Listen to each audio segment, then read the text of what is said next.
नमस्कार, मैं हूं अंजलि और आप देख रहे हैं CNN न्यूज। तो चलिए शुरुआत करते हैं आज की प्रमुख खबर से। BNN व CNN न्यूज के द्वारा अश्लीलता मुक्त इलेक्ट्रॉनिक मीडिया व समाज के निर्माण के लिए संपूर्ण भारतवर्ष में BNN CNN न्यूज के पत्रकारों के द्वारा शंखनाद हो चुका है, जिसका समर्थन भारतीय सेवा में कार्यरत कर्मचारी, अधिकारी व जनप्रतिनिधियों के द्वारा मिल रहा है और दुष्कर्म व्यक्तियों पर कठोरता से कार्यवाही भी की जा रही है। हाल ही में अधिवक्ता राकेश सिन्हा, जो कि BNN व CNN न्यूज के कानूनी सलाहकार हैं, उन्होंने बताया कि यह मामला जो पिता पुत्री के शारीरिक व मानसिक शोषण करता था, जिसका पर्दाफाश होने पर पुलिस की गिरफ्त में आ गया है। अपर सत्र न्यायाधीश फास्ट ट्रैक स्पेशल कोर्ट पूजा जायसवाल की अदालत ने दुष्कर्मी पिता को मृत्यु पर्यंत कारावास की सजा सुनाई है। अदालत ने लगभग 5 वर्ष पूर्व हुए इस मामले में नाबालिग दुष्कर्म पीड़िता के खुद लखनपुर थाने पहुंचने के बाद संवेदनशीलता के साथ कार्यवाही नहीं करने पर गंभीर टिप्पणी की है।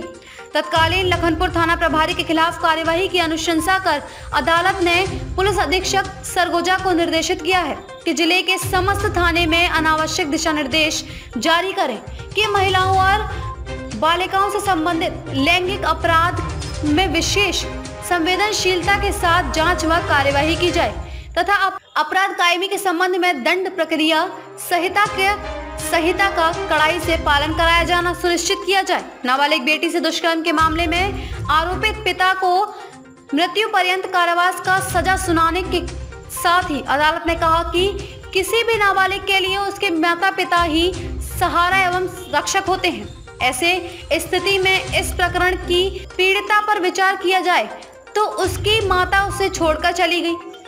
उसके पिता जिसके पास वह रहती थी, उन्हीं के पास पीड़िता सहज महसूस करने की अपेक्षा रखती रही। उस पिता के द्वारा पुत्री के साथ मारपीट कर लगातार शारीरिक संबंध स्थापित किया जाता रहा। अभियुक्त का उपयुक्त कृत्य पिता पुत्री के पवित्र रिश्ते को कलंकित करने के साथ ही पीड़िता के गोपनीयता एवं पवित्रता के अधिकार का ऐसा उल्लंघन है जो उसके संपूर्ण जीवन काल को प्रभावित करने के साथ साथ उसकी मनोदशा पर गहरा प्रभाव छोड़ेगा।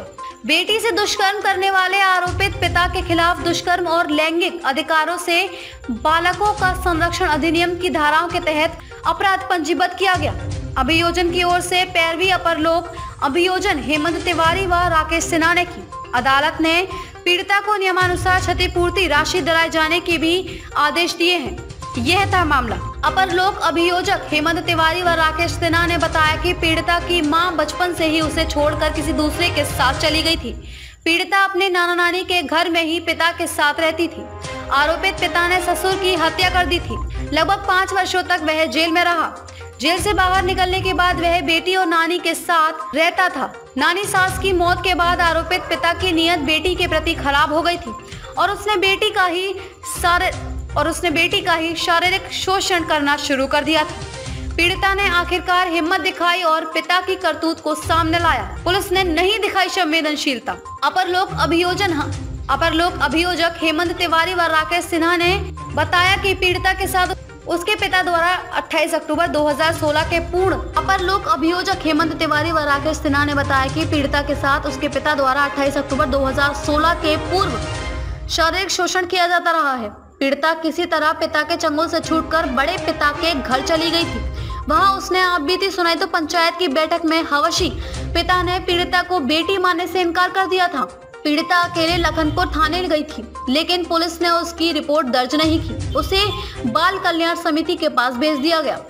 पीड़िता डरी सहमी थी। बाल कल्याण समिति के समक्ष उसने संपूर्ण जानकारी दी। 28 अप्रैल 2017 को बाल कल्याण समिति ने प्रतिवेदन लखनपुर थाने भेजा।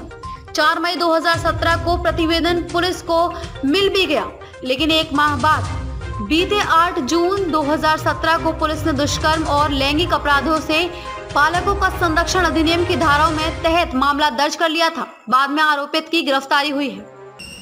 खबरों में अब तक बस इतना ही। मिलते हैं फिर ऐसी ही किसी बड़ी खबर के साथ। तब तक के लिए नमस्कार और देखते रहिए CNN न्यूज।